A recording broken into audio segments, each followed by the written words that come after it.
Kaya ko yun, kasi minsan nasasabi natin na o siya sa sumakabilang buhay na. So naniniwala tayo mayroong buhay sa kabilang buhay. So mas higit yung ating paghahanda sa kabilang buhay. Hindi yung ngayon, kundi doon sa hindi natin nakikita. Tama. Mas mahaba kasi yun eh. Dito kasi may graduation pa eh. Totoo yun. Pag-graduate mo, DN ka na. Pero yung sa kabilang buhay, walang hanggan. Tuloy-tuloy na yan eh. Lagi ko nga sinasabi, no? Tayo sa buhay na ito, kung sino ang pinaka-expertong doktor para gagamot sa katawan natin, di ba? Yun ang hinahanap natin eh. Eh siyempre, yung kaluluwa natin, may doktor ito, no? Kailangan hanapin din natin kung sino yung tama na mag-guide sa atin papunta doon sa walang hanggan, di ba? Kaya napaka linaw at tinuturo sa atin sa Biblia. Kaya sana ito ay literal, no? Kaya kung wala naman tayong ibang natag dito, sinasabing iba, kundi kung ano yung nasusulat. Hindi, tsaka siya dyan, Kuya Dan? Walang iba kasi na binigay sa silong ng langit na pangalan na sukat natin ikaligtas. Tama. Sa pangalan sa Kristo lang. Sinasabi nga, siya ang daan, ang katotohanan, at ang buhay. Correct. Diba? Okay. Okay. Baka may gusto kayong sabihin, Engineer. Ang kwan lang kasamang dan, napakarami talaga yung nagtuturo ng salita ng Diyos. Sa kalye, kung saan man. Kaya ito dapat talagang mag-ingat tayo dahil yung iba dyan maaring ibang intention nila. Totoo yun. Ang naririnig natin kuminsan pera-pera, no? Love offering. Nininegosyo nagiging ang salita ng Panginoon, di ba? Nagiging negosyo. Yun ang pag-ingatan natin. So, yun po ang salita ng ating Panginoon. Purihin ng Diyos.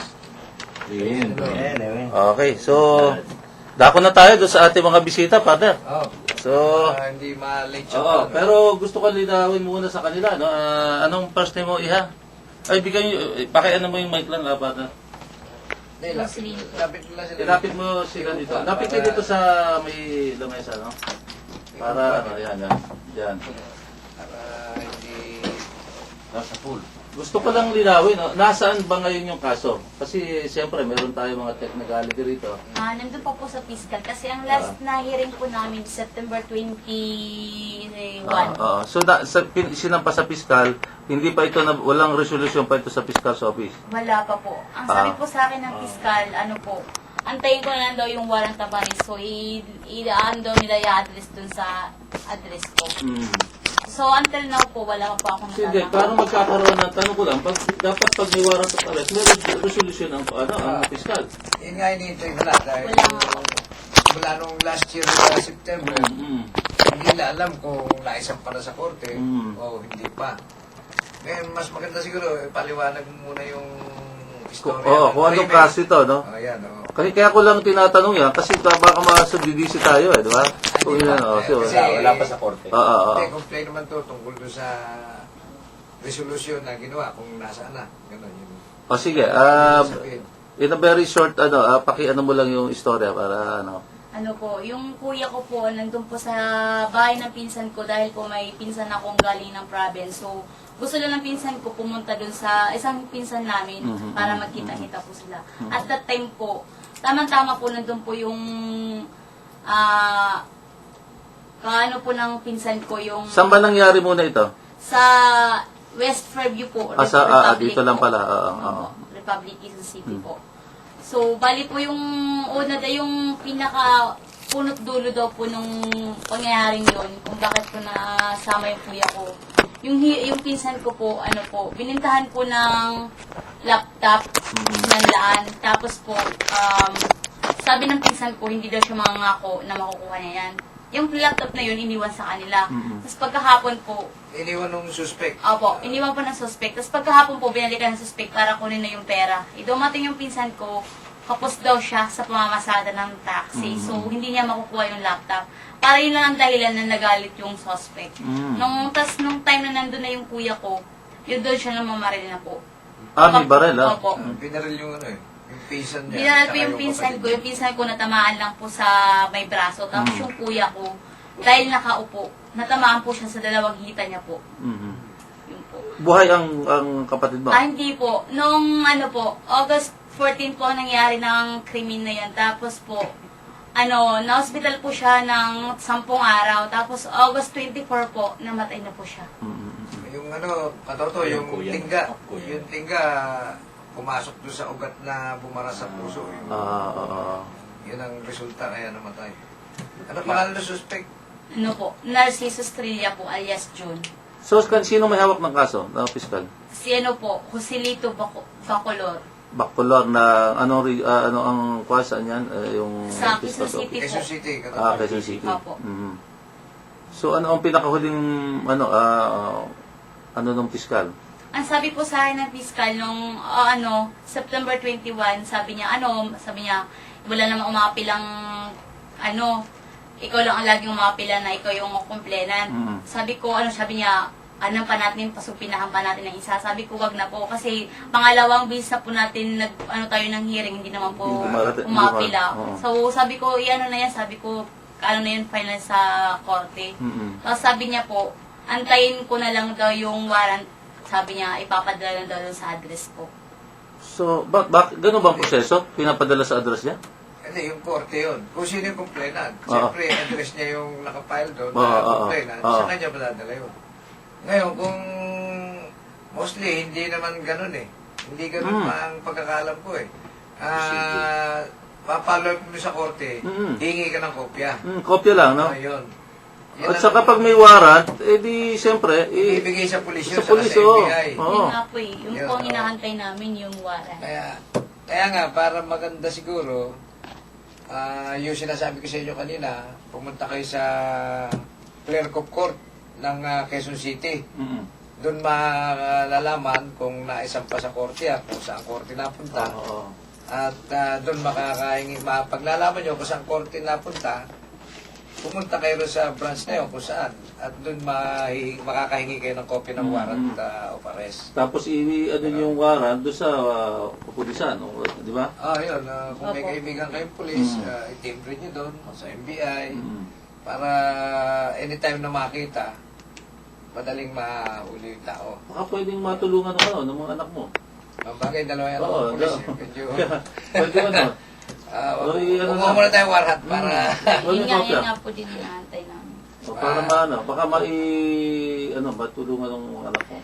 Basta ang advice lang namin ganito, punta kayo ng clerk of court ng Quezon City, alamin nyo, pakita mo yung IS number ng kaso para madaling ma-verify yung record. Tapos, pag nalaman nyo kung saan branch ng korte yun, punta kayo sa branch ng court. Kung saan naisampa yung kaso. Humingi kayo ng kopya ng warrant. Tsaka yung Pwede resolusyon. na po yun, ibigay din sa polis. Oo. Okay po. Tsaka matik yun na may record sa pulisya sa warrant section. Matik na meron silang mga ganon para makatrabaho naman yung taga-warrant. Ganon, di ba? September 20 pa nangyaring. August pa. 14 ang Tagal, nangyari. masyadong matagal, no? Tagal nga eh. Opo. Oo, malino naman yung kaso eh. Kaya nga, ang bandang dyan. Kaya yung ang justisya natin, napakabagal talaga, no? Nga po yun. Oo. Sabi nga, justice delayed, justice denied. Yan na nga kasamang dan, di ba? Itong kaso ni Chief Justice, isa rin yan. Napakabagal ang hustisya sa bansa natin. Naabot ng taon. Kung minsan yung magbe-benepisyo, mamamatay na lang, hindi pa maantay yung Oo, mabuti na lang yung kay Jerry Ortega, narinig natin, sasampa ulit. Kailangan natin talagang mag-advocate na mapabilis lahat ng Isipin mo mga yun, kaso. tinutulungan na natin mga media yan. Hindi na pwede itong pagtatagal-tagalin nila yung mga ganyang kaso. At least inabot pa rin ng 2 months. Justice delayed is justice denied, sabi nga natin. Kasi pag na-delay, madi-deny. Kaya gano'n lang. Ayun yung kasama natin sa media, di ba? Halos walang nare-resolve. Ay, mga di ba? inaabos sa probinsya, yung mga broadcaster. Ito lang, yung Rafi Angeles, di ba? Yung sa Pasig di ba? Oo. Kaya nga, Baliktad pa. lalo na yung walang koneksyon. Di ba? Ayun ang mahirap. Katulad nila Joy, medyo walang alam sa batas, sa korte. Kaya pinagtagal ng piskalya o kung sino mong piskalya, pwede bang malaman na natin yung katotohanan Oo. kung nasaan na yung fiscal, Bacolor? Oo. Oo.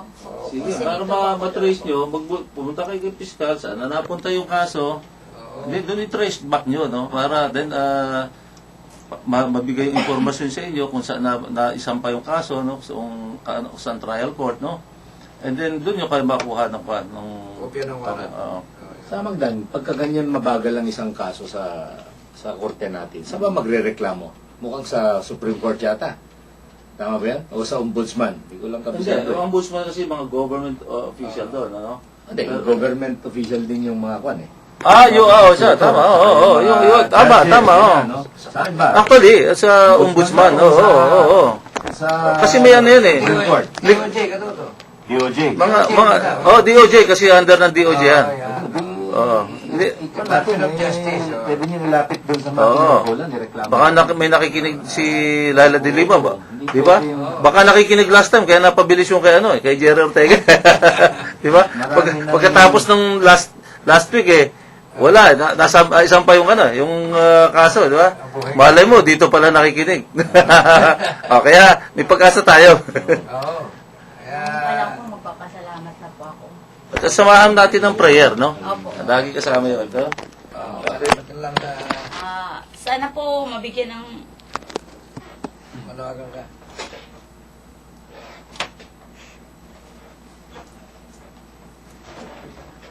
Sige, medyo Siyempre, Madam, nilamhati, hindi nawawala yan eh. Kapatid niya kasi yan. Kaya, sana kung nakikinig ka, Fiscal Bacolor, medyo bigyan natin ng kwan. Maganda support. Sige, manawagan kaya. Manawagan ka. Baka... nanawagan lang po ako kung sino man nakakakilala kay Narciso Estrellana. Sana po, kayo na po mag-ano sa pulis na sumuko naman siya. Dahil po yung kuya ko, wala pong kinalaman sa krimen nila. At saka yung away nila ng pinsan ko, nadamay lang po. Damay talaga yan. Okay. Ang hinahanap ko po ngayon yung hustisya ng kuya ko. Sige. Ganun din. Nandanawagan tayo sa sa DOJ, no? At sana itong mga kababayan natin ganito, mga walang koneksyon, ay ganun din ang trato natin, no? Sa mga ibang kaso ng mga medyo mga sensationalized case, no? Sana maging pagkatapos siguro nitong kay Justice Corona, baka sakaling gumanda na ang takbo ng ating justisya. Dapat. Okay. Sana. Dapat kasama Dan. Yun ang magiging resulta nitong impeachment kay Chief Justice. Okay. Dapat lang, oo. Salamat sa inyong pagtitiwala, Joy, ha? At sa iyong Mr. si Ronald. Okay, si Rani. Okay, tuloy lang po tayo. Ang oras ay alas 4:35.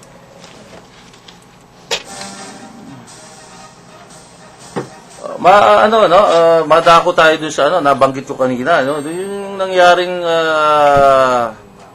pagbaril dito sa media man na si Jerry Ortega. Rafi Angeles, taga Tribune at Malacanang press ko rito, no? Dahil dito alam ko nagtatayo ng tawag dito ng party list ang NPC sa pangunguna ni Benente Porda, yung alam, no?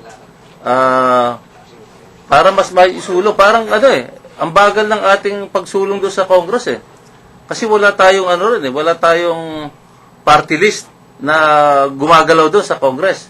Kaya siguro naisip to ng mga taga-NPC na magtayo ng party list at ako isa ka sa willing na sumuporta, magme-member ako. Sana tayo, no? Para magkaroon ng tamang representasyon sa Kongreso yung ating profesyon. Di ba? Bilang mga media men. Okay, meron tayo sa line 2, si Lino. Lino to? Lino? Hello? Hello? Hello, magandang hapon. Sino to? Ang hina mo, Nilo. Bakit? Parang nasa ilalim ko ng lupa. Ano ba linya ginagamit mo? Hello? Lino, akala ko darating. Nilo, akala ko dadating ka rito.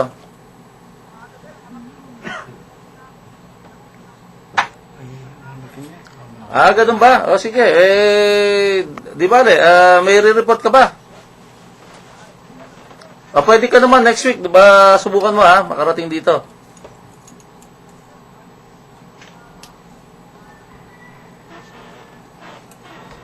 Napakahina ng dating mo rito, Nilo wala ka ba ibang linya? At makatawag ulit? 31 pa lang po. Hindi ka ba Hindi. tinatagay na Agos? Baka lakas yung ulan, Hindi. Baka may Agos diyan. Ayan, okay. Subukan natin, baka tumawag ulit. So, yun ang no? Tayo mga media men na nga, pero di ba? Halos kabi-kabila ang pagpatay, no? Itong bansa natin ang isa sa pinakamaraming napapatay at na mga media men, ano? Bukod doon sa mga may gera, katulad ng Iraq dati, no?